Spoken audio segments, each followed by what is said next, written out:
नमस्कार विद्यार्थी मित्रांनो, इयत्ता 8वी विज्ञान धडा दुसरा आरोग्य व रोग यामध्ये तुम्हा सर्वांचं स्वागत. तर सुरुवातीला आपण इथं आरोग्य व रोग हा जो दुसरा धडा आहे याच्यामध्ये आपल्याला आरोग्याची व्याख्या पाहिजे. तर आरोग्य म्हणजे काय? रोगाचा नुसता अभाव म्हणजेच आरोग्य नव्हे,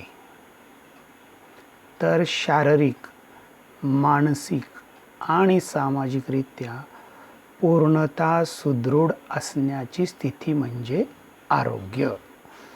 तर जागतिक आरोग्य संघटनेने जी काय आरोग्याची व्याख्या केलेली आहे त्याच्यामध्ये तर नुसता रोगाचा अभाव म्हणजे आरोग्य नव्हे, म्हणजे एखाद्याला कुठलाही रोग नाही म्हणजे त्याला आरोग्य आहे किंवा तो रोगमुक्त आहे असं म्हणता येत नाही. तर शारीरिक, मानसिक आणि सामाजिकरित्या पूर्णतः सुदृढ असणं, निरोगी असणं म्हणजे आरोग्य. फक्त एखाद्याला कुठलाही आजार नाही म्हणून त्याला आरोग्य आहे असं होत नाही. कळलं? म्हणजे आरोग्य म्हणजे रोग नाही म्हणून आरोग्य आहे असं होत नाही. तर शारीरिक, मानसिक आणि सामाजिकरित्या तो सुदृढ असणं म्हणजे आरोग्य होय. आता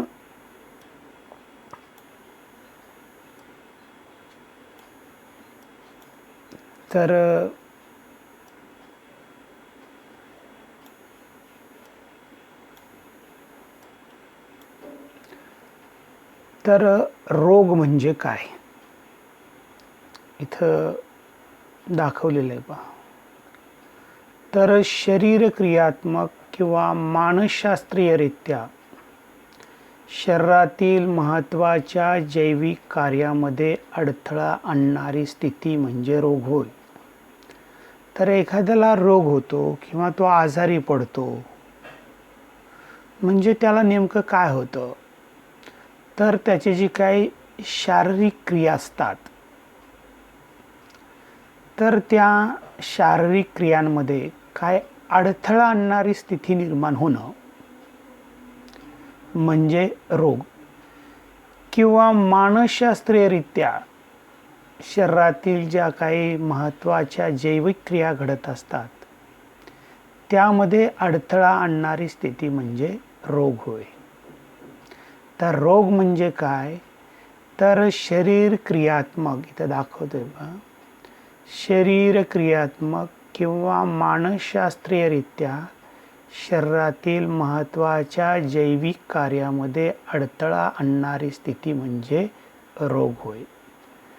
आता हे जे काय रोग आहेत तर प्रत्येक रोगाची विशिष्ट लक्षणं असतात पहा. म्हणजे रोगानुसार त्याचं लक्षण असतं. TB असेल त्याचं लक्षण वेगळं, कॅन्सर असेल त्याचं लक्षण वेगळं, जुलाब होत असतील त्याचं लक्षण वेगळं. म्हणजे प्रत्येक रोगाची लक्षणं ही त्या त्या रोगानुसार वेगवेगळी असतात. आता इथं रोगांचे प्रकार दाखवले. मधुमेह, सर्दी, दमा, डाऊन संलक्षण, हृदयविकार अशा विविध रोगांची नावे ऐकली असतील विद्यार्थी मित्रांनो. या सर्व रोगांची कारणे व लक्षणे वेगवेगळी आहेत. तर विविध रोगांचं वर्गीकरण इथं खालील प्रकारे केलेले आहे पहा. तर इथं रोगांचं वर्गीकरण, टाइप्स ऑफ डिसीजेस, तर कालावधीनुसार केलेलं आहे आणि कारणानुसार. म्हणजे तो रोग किती काळासाठी आहे राहतो, जसं की सर्दी असेल, पडस असेल, ताप असेल, हा काही जास्त काळ राहणारा आजार नाही. तर तो एक 10-15 दिवसामध्ये बरा होतो. तर कालावधीनुसार आणि कारणांनुसार असे हे रोगाचे 2 मुख्य प्रकार केलेले आहेत. कालावधीनुसार म्हणजे एक दीर्घकालीन रोग आणि तीव्र रोग. दीर्घकालीन म्हणजे एकदा का झाला की तो बरा होत नाही, बराच काळ चालतो, त्याला कधी कधी बरा पण होत नाही. म्हणजे ज्याचा कालावधी खूप जास्त आहे, दीर्घकालीन, दीर्घ म्हणजे खूप, कालीन म्हणजे काळ, म्हणजे ज्याचा कालावधी खूप आहे असा रोग. आणि तीव्र रोग म्हणजे जे सर्दी, पडसं, खोकला यासारखे रोग, तीव्र रोग. म्हणजे कालावधीनुसार त्याचे 2 प्रकार पडलेले आहेत, दीर्घकालीन रोग आणि दुसरा तीव्र रोग. आणि कारणांनुसार त्याचे 2 प्रकार पडलेले आहेत. एक अनुवंशिक रोग, अनुवंशिक म्हणजे पिढ्यानपिढ्या चालत आलेला, म्हणजे आपल्या आईवडिलांना असणारा, त्यांच्या आईवडिलांना असणारा, आपल्याकडं आलेला, म्हणजे अनुवंशिक. कारण कोणतं आहे? अनुवंशिक. आणि उपार्जित रोग, अर्जित केलेले. आता याचे 2 प्रकार आहेत, एक संसर्गजन्य रोग आणि दुसरा असंसर्गजन्य रोग. संसर्गजन्य रोग म्हणजे संपर्काने होणारा रोग, आणि असंसर्गजन्य रोग म्हणजे जो संपर्काशिवाय होत नाही, म्हणजे एकापासून दुसऱ्याला त्याची लागण होत नसेल तर तो असंसर्गजन्य रोग, आणि एकापासून जर दुसऱ्याला होत असेल तर तो संसर्गजन्य रोग. असे हे सर्वसाधारणपणे रोगाचे प्रकार आहेत. तर कसे केलेले आहेत? एक कालावधीनुसार केला आणि दुसरा कारणांनुसार केलेला आहे. आता इथं बघा, थुंकीद्वारे होणारा रोगप्रसार. इथं ही व्यक्ती दाखवलेली आहे पहा. ज्यावेळेस एखादी व्यक्ती खोकते किंवा शिंकते त्यावेळेस त्याच्या शरीरामधून काही द्रवबिंदू बाहेर पडत असतात, आणि ती जर त्या व्यक्तीला जर काही संसर्गजन्य रोग झालेला असेल तर त्याच्यामार्फत तो इतरांना पण होऊ शकतो.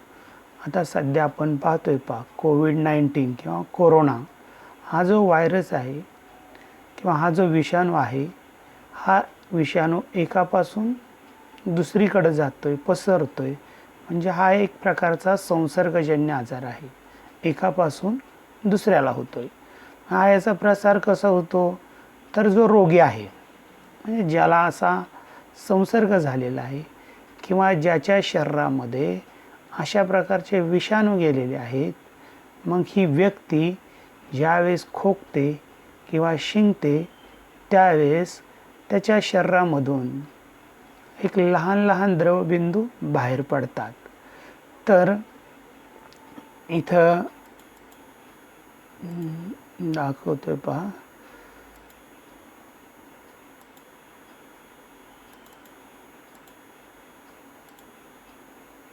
हे मोठं करून दाखवतो जराशी. हे बघा, तर इथे एक बाण दाखवलेला आहे, इथं आता दिसतोय बाण. या क्षेत्रात लहान द्रवबिंदू केंद्रकात बाष्पीभवन होतं. म्हणजे शिंकल्यानंतर काही त्याची शिंकेतले द्रव कण इथं येतात, काही इथं येतात आणि काही इथं येतात. तर या क्षेत्रामध्ये जे असतात द्रवबिंदू, त्याचं काय होतं? बाष्पीभवन होतं, म्हणजे हवेमध्ये हे निघून जातात. आता जे इथं आहेत हे हवेमध्ये द्रवबिंदू केंद्रके काही मिनटं ते काही तास वाहून नेली जातात. आता इथली लगेच बाष्पीभवन होऊन नष्ट होतात, परंतु या इथं जी पडलेली आहेत द्रवकण, नाकातून किंवा तोंडातून आलेले, ते काही तास तसेच वाहून नेले जातात, आणि ही हवा ज्याच्या नाकामध्ये जाते त्याला त्या रोगाचा प्रादुर्भाव किंवा संसर्ग होतो. आणि त्यानंतर जे मोठे द्रवबिंदू आहेत, म्हणजे नाकातून जे मोठे द्रव पडलेले आहेत, ते जमिनीवर काही सेकंदात स्थित होतात. इथं पहा, हे जमिनीवरती काय झालेले आहे, स्थित झालेले आहे. आणि ही जर व्यक्ती, या व्यक्तीला जर काही संसर्गजन्य आजार झालेला असेल तर त्याच्यामार्फत इतरांना होऊ शकतो. जसं की कोरोना हे असाच प्रकार आहे, ज्यावेळेस तो खोकणार आहे किंवा शिंकणार आहे किंवा त्याच्या संपर्कात जर इतर व्यक्ती आली तर तिला देखील हा आजार होऊ शकतो. आता इथं बघा,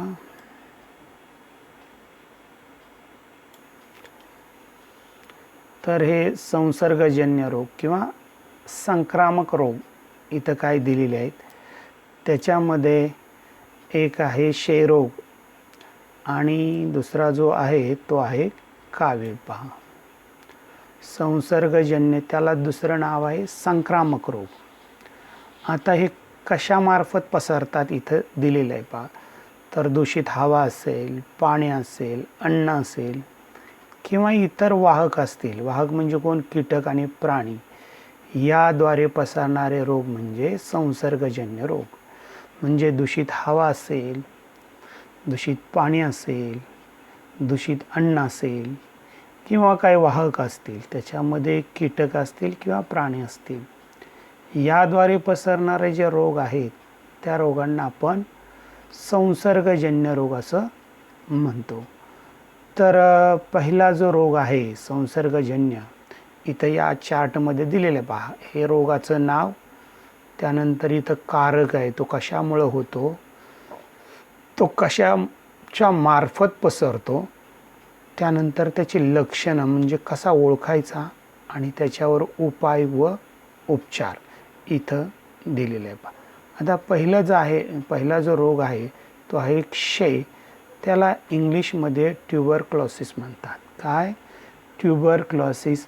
आणि थोडक्यात त्याचा शॉर्ट फॉर्म TB हा आहे. तुम्ही ऐकलं असेल कधी, याला TB झाला, त्याला TB झाला, त्याला TB होता. क्षयरोग हे नाव मराठीतलं आहे, हे बहुसंख्य लोकांना माहिती नाही, पण TB हे नाव मात्र सर्व माणसांना व्यवस्थित परिचित आहे. बरोबर? तर त्याला मराठीमध्ये क्षय म्हणायचं आणि इंग्लिशमध्ये त्याला ट्युबरक्लोसिस, शॉर्ट फॉर्ममध्ये त्याला TB असं म्हटलं जातं. तर हा संसर्गजन्य रोग आहे. दूषित हवा याच्यामार्फत हा पसरतो. बरोबर? तर याचे काय असतात इथं दिलेले कारक, म्हणजे कोणत्या घटकामुळं तो होतो, म्हणजे कारक. तर याचे जीवाणू असतात. पहा, काय? जीवाणू, ज्याला इंग्लिशमध्ये आपण बॅक्टेरिया म्हणतो. तर मायकोबॅक्टेरियम ट्युबरक्युली. काय? मायकोबॅक्टेरियम का? तो जीवाणू आहे. आणि कोणता जीवाणू आहे? तर ट्युबरक्युली, मायकोबॅक्टेरियम ट्युबरक्युली नावाच्या जीवाणूमुळं हा क्षय नावाचा रोग होतो. आता तो कसा पसरतो? पसरण्याचं माध्यम, तर रोग्याच्या थुंकीमधून. म्हणजे ज्याला TB झालेला आहे हा माणूस सतत खोकत असतो आणि खोकत असताना नेहमीच थुंकी बाहेर पडते, लक्षात ठेवायचं. तर त्या थुंकीमध्ये हे मायकोबॅक्टेरियम ट्युबरक्युली नावाचे जीवाणू असतात आणि थुंकी बाहेर पडल्यानंतर हवेमार्फत हे जीवाणू पसरतात. हे एक माध्यम आहे. म्हणजे संक्रमण कसं होऊ शकतं एकापासून दुसऱ्याला. त्यानंतर दुसरं जे माध्यम आहे, म्हणजे कसा होऊ शकतो, कोणत्या माध्यमातून होऊ शकतो, तर रोग्याच्या सानिध्यात दीर्घकाळ असणे. दुसरं काय आहे कारण? तर रोग्याच्या सानिध्यात दीर्घकाळ असणे. म्हणजे बराच काळ, म्हणजे एखाद्याला जर हा TB झाला असेल, क्षयरोग झालेला असेल आणि त्या रोग्याच्या सानिध्यात, संपर्कात एखादी व्यक्ती दीर्घकाळ आली, दीर्घकाळ आणि अल्पकाळ फरक आहे, लक्षात ठेवा. तुम्ही एखाद्याच्या सानिध्यात गेला म्हणजे लगेच तुम्हाला होत नाही. त्यासाठी तुम्हाला दीर्घकाळ त्याच्या सानिध्यात राहावं लागतं. किंवा तुम्ही जर दीर्घकाळ त्याच्या सानिध्यात राहिला तर तुम्हाला तो रोग होण्याची शक्यता असते. आणि त्यानंतर रोग्याच्या वस्तू वापरल्या, समजा रोगी ज्या तांब्याने पाणी पिलेलं आहे त्या तांब्याला त्या रोगाचे जे काही जीवाणू असतात ते चिकटलेले असतात आणि त्याच तांब्याने जर इतर व्यक्ती पाणी पिली तर त्या तांब्यावरती असणारे जीवाणू त्या व्यक्तीच्या शरीरात जातात आणि त्याला त्या रोगाची बाधा होते.